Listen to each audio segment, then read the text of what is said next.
Hello, and we're back. There's feedback from somebody. Okay. All right. Hey, everyone. Welcome back to Mission Impact. So the theme for this month, April, is marketing your social impact business. So we've talked about,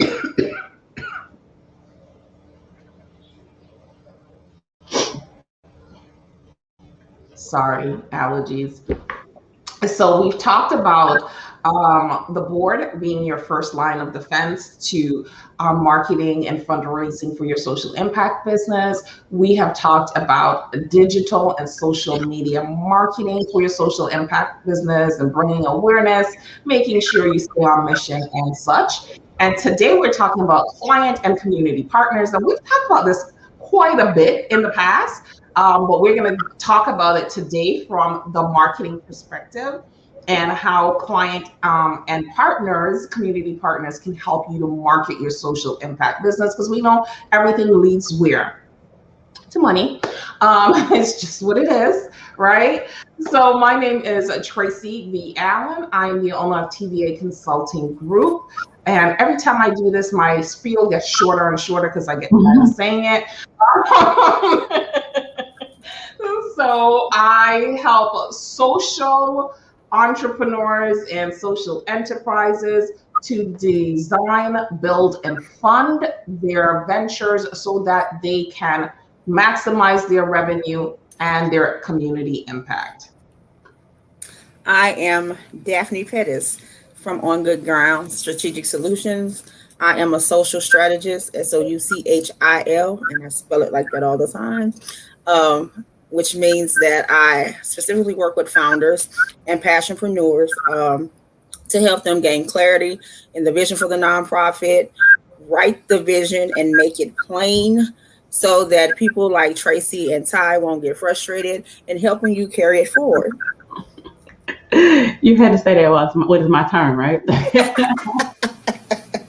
My name is Ty Boone. I'm owner of Ty Boone Consulting. I am a nonprofit success strategist and a program development strategist. I help nonprofits primarily move from startup and struggle to sustainability and success. And I'm going to go ahead and say without the headache, without the traditional headache and hustle, because you know what?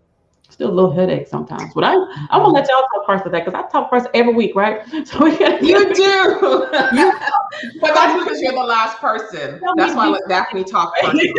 Right. So we are talking community and clients and this week. So I believe that a lot of nonprofits don't take advantage of the clients for to utilize them for marketing and for actually gaining traction to their to the nonprofit organizations. And for me, it's like a no-brainer. You know, they are your success stories. They are the ones who can tell the world about what you do. And it's not all about putting them on camera or anything like that all the time. Sometimes it's just strictly enlisting them as advocates for your nonprofit organization, as I call them, ambassadors, to what you do. And one of the easiest way to do that is to have some sort of ambassador program, for your for those who you serve, who have went through the programs, the processes of your nonprofit organization, and know what it is that you do. And not only can they speak to the current people who are actually, going through your programs and processes, they can speak to the community to actually gain traction and dollars to your organization. So who does a funder want to hear from? They don't want to hear from you. They want to hear directly from those people who you serve. And that's the best way to get a funder to know what you do. So utilizing those success stories, putting those success stories on your social media, as we talked about last week, and your website, getting that information, taking the time to interview them, just telling them to write their own story, their own experiences with your nonprofit organization. Just those simple things would actually help a lot of nonprofits actually gain the traction that they're struggling to get. to their nonprofit. I agree. Telling those success stories, which we're going to talk about next week, is actually telling some of those success stories and what that should look like and how you should go about it. But everything that Daphne said is absolutely correct. When you're building those community partners, they become a voice for your organization. If that partnership was a relationship that was developed and built over time, then they become, like I said, adjunct ambassadors for your organization. Every person that you can get to buy into your mission, you can develop a relationship with, becomes an adjunct ambassador for your organization, because one person knows 10 people. We're just going to go with the number 10. We know everybody knows more than 10 people, right? But let's go with the number 10. That those 10 people know 10 more people who know 10 more people who know 10 more people. And this is how you are able to really build awareness around the cause that you're trying to champion and your mission. We really, really, really, really underestimate word of mouth marketing. It is still the most powerful tool known to mankind. Because if I tell you to go ahead and purchase such and such because I have used it and it is amazing, you are more likely to go ahead and purchase it or give to it because I told you that it was XYZ, because you and I have a relationship and you trust my decision-making powers. You trust my powers of discernment. And that's what you want in your nonprofit organization. You don't want to go out there and have this bad reputation to be this person who, squanders money or doesn't really help the community or turns people away or, whatever that is. And no nonprofit organization, let's just to segue a little bit, should be turning people away, because you should be building, again, those community partners, which are able to take on the overflow or do the things that you're not able to do. And this is how you develop those relationships, because you become like a referral program for each other. And they tell their clients who need your services about you. You tell your clients who need their services about them. The clients themselves, like Daphne say, go out into the community. Those clients know everybody in the neighborhood, right? And most of the people in the neighborhood are going to need your services. And they'll say, hey, if you need to get your GED, go to here. If you need to find funds for your babysitting, or you need to get your child into a babysitter that's affordable, you go here. Whatever the services that you're offering, they can be that word of mouth for you. Those are the people who should be showcased on your website. Those are the people who should be showcased on your social media platforms. Funders today, in case you didn't know, they are going to your social media platforms and really going through, not scroll down, down, 6 months back, a year back. They want to see that you have had a pattern of consistency. So that's why it's so important when you're thinking about marketing to really create a plan. I think Daphne talked about it last time or last week or the week before, making sure you create this plan that's comprehensive: funding, marketing, building community partners, outreach. There's so many plans. We like to say a nonprofit is about planning, to plan, to plan, to plan some more, right? It's just about planning, man. Of course, you got to execute at some point in time, but you have to have the plans in place. Yep, the plan has to be there. And I like, Tracy, you said relationships a couple of times, right? Mm-hmm. That partnership, that trust, relationships is the thing, right? Relationships matter. Y'all seen the hashtag relationships matter. A lot of times we're wanting to develop partnerships and we don't know how. Mm-hmm. I see a lot of nonprofits who say, well, I went out and I asked them to partner with me and they don't want to partner with me, or then because you're not trying to first develop a relationship. You just can't walk up on folk, and they hadn't seen you. You up trying to harass people, at the gas station. But what about the relationship pieces of it? How do you start getting them to trust you? Mm-hmm. It's just with any relationship, how do you get them to start trusting you enough that they refer people to you, or they say, you know what, if you're having Tracy, you mentioned, if you're having an overflow, if I'm doing ACT prep and I ain't got no more seats, and I send somebody over to your organization, and this is how we work together. Because I know you're also doing this. I'm in overflow, but I trust that you're going to take care of my people, right? You're going to take care of my clients. So because we have a relationship, you treat me good. So I'm trusting that you're going to treat my folk good, right? And I think that we miss that, because especially when we get our back up against the wall for funding, and we're like, oh, I got a partner. I need to have a partner. I need somebody, and we're in desperation. And we're thinking our biological clock is ticking, kind of like, and I'm like, I gotta find me a husband because my biological clock is gone. I'm trying to get into this relationship. We ain't got a court, that kind of thing. We just trying to get in here and do what we do. And you forget about building the relationship. So things start to fall apart. Things don't look good. They can't trust you. You can't trust them because y'all didn't build that up in the beginning, right? And this is the same thing with other organizations that you're trying to partner with out in the community. How have you shown yourself trustworthy? Have you shown some consistency, even in what you're doing with your own group of people? Have you been consistent? Has someone seen that and witnessed your consistency? They'll start coming to you and asking you to partner with them because they like what you were representing. Right? Go ahead, Dad. You unmuted your microphone. Yeah, I did. And look, I pressed it before I knew it, and I was like, okay, do I got something to say? But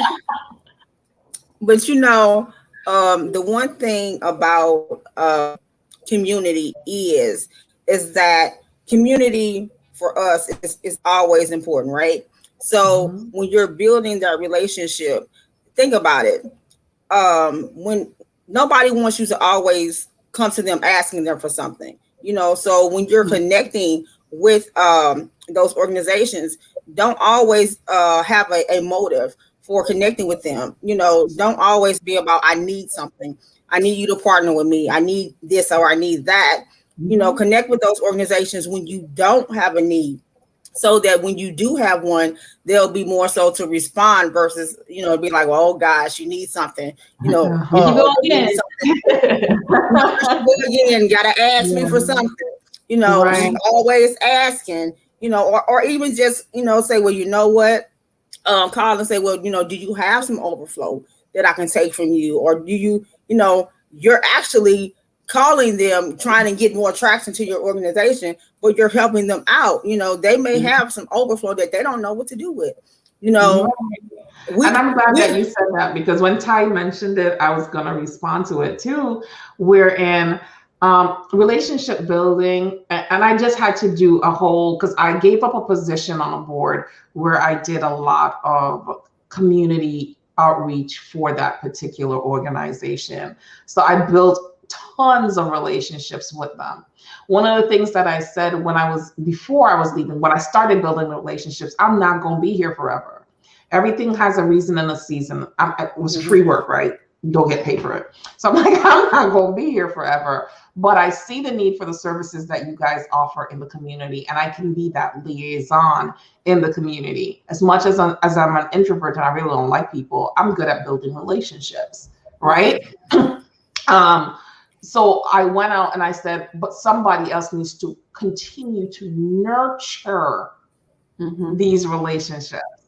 And when I had my tragedy that happened last year and I no longer was able to continue building or nurturing, they let those relationships fall. Wow. Now they're asking me how they should go back in and nurture those relationships. I'm like, they were my relationships because nobody else came along with me to put themselves in as the second man in the relationship. So this would be a threesome. Okay, most relationships are monogamous. Right? You one or you two, but oh yeah, a happy welcome threesome, huh? In a nonprofit situation or in your business, you want to have a menage a trois, right? Because you can't be the only person nurturing this relationship. You're going to move on to other projects. You're probably going to leave the company. Different things happen in these communities. So you need to have a second man there who can, oh yeah, I know Ty. And Ty can slip right in when Tracy leaves. You know what I mean? Because you have already started that nurturing process as the key person was building that relationship. So I just kind of wanted to say that because I think, they asked me, so the person who's taking over that position asked me, well, how did you build these relationships? I don't know what to tell you, buddy, but I just went and being my authentic self. I never went in asking for anything. Okay. I went in and I said, how can we work together? That is what you go in, and you don't go in asking for anything. From the time you start asking, the walls go up.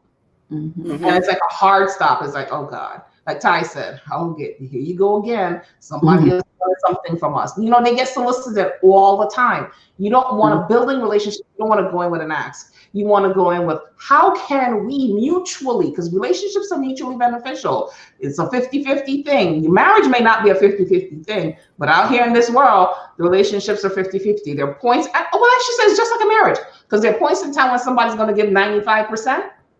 And there's another time when somebody's going to be giving 50-50. Then there's another time when somebody's going to be giving 30-70. It fluctuates depending on what each person wants. But you just have to go in with asking, how can I help you? And this is how I can help you. So you have to already go in before you approach anybody to start building a relationship with a partner. And we don't usually teach on here, but I really feel like somebody out there really needs to hear this. Before you go out and try to develop community partnership relationships, you are going to need to sit down and do some homework. Yep. Okay? You're going to have to sit down and do some serious homework, which means that you're going to have to look at all the organizations in your community, in and around your community that you align with, figure out which ones you want to build partnerships with and why you want to build that partnership. There has got to be a why. Once you figure out why you want to build that partnership with that person, then the next thing is, what are you bringing to the table? That's this next thing. What are you going to bring to the table? And then after that, then you're going to say, what is it that you want from them? So when you approach them, you're going to approach them with, what are you bringing to the table first? See how they warm up to it. And then you go in for your acts after a couple of sessions of building that relationship. And even if they say no the first time, I've had turn downs from organizations because they had bad experiences with that organization prior to me coming in, right? So it took a while. I go to the networking events where I know they at. I get a warm lead in to take me to them. So I am that second man, right? Not coming with a direct ask, but the other person already has that relationship. So there's so many different components. And I could give a whole lesson on building community partners, as you can see. Yeah. It really is. It's a lesson. A very important lesson that I think a lot of people don't take into consideration. And I know it's one of the things that I talk about in Visions of Venture. That's one of the first things that we talk about is community and what community partners, because you can't do everything. You can't do everything. And I'm gonna say it's contrary to your belief, founders. You cannot do everything. You can't do it.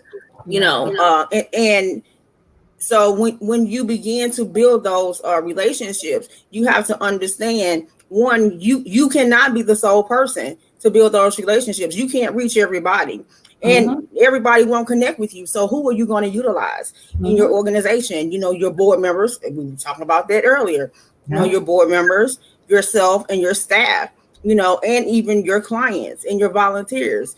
Those are all, and your other funders. You have to utilize everybody to build that community and make those relationships. And like Tracy was saying that sometimes you need a bridge builder, to get you through that door. You're at one end of the bridge and somebody else is on the other end. And Y'all not, nobody's trying to cross the bridge. So who, you're gonna have to have somebody run one way or run the other way. Who's gonna be that person? And you have to be able to build those relationships in order to even find a bridge builder to get you to, that. And like Ty was saying, I think last session about solicitations, those funders who require solicitation, solicited grant applications, those are how you get those, those relationships. Yeah, and it's all about helping you to build your capacity, and it works. Partnerships works wonders for capacity building. And you're talking about things that, both of you guys said when you do this by yourself. If you are in a good partnership, you ain't even got to worry about doing this. I'm talking about gravy on the mashed potatoes, right? I'm in Alabama, y'all. I'm gravy on the mashed potatoes with a biscuit. With a biscuit. I'm talking about when you get into the partnership just right, you'll have folk who are coming to you, people who are at levels of strength that are more credible, that are really more stable than you are a lot of times. That'll come to you when you can get it just right. You have to, like Tracy said, before you even try to negotiate or initiate partnerships, you got to do your research. You got to know who you're working with, who you're going to approach. And people like to feel good. So when you're going into these organizations and you're asking for support, you're asking for partnership, tell them what you know about them. Tell them how good they are and what they mean to the community. You, Tracy, and Daphne, you mentioned biscuits. Butter them up a little bit. Maybe a good butter biscuit will go a long way. Girl, we're talking about a whole meal over here. I know. Right? You don't know what to say to them if you hadn't done your research on them. You don't know what they're doing and what they represent. And sometimes we get denied partnerships because we're not a good match. And we're going and we're asking folk for stuff. Our core values don't align. They don't give, and their philanthropic goals don't match up with ours. They don't really care about what you care about, or to the degree you care about it. But you're just asking anybody because you're desperate. Get into these relationships with you, but do some research and learn, figure out what they are about, and that'll help you to kind of tailor your approach. Right. And stay in contact with your past clients. Don't be like me. Don't be like me either. Follow up. No, but for really and truly, for a nonprofit especially, you really want to stay in contact with your past clients, because certain grants or certain opportunities that you're going for, they're going to want to hear testimonials from people who have been to your program a year ago, 2 years, 3, 4 years ago. And it's simple, reaching out via having a weekly email or a monthly email letter that goes out so that that person knows that you're still around and you're always at the forefront of their mind. And that's kind of it for today. We were here way longer than we thought because this is a passionate subject for all of us. So, all right. Next week, we're coming back with the last part of the series, which is telling stories. And that's another doozy. Telling stories, okay. Yeah, telling stories or telling impact stories, however you want to put it. But we're going to be telling some stories because that's where the money resides. Anyways. All right. Until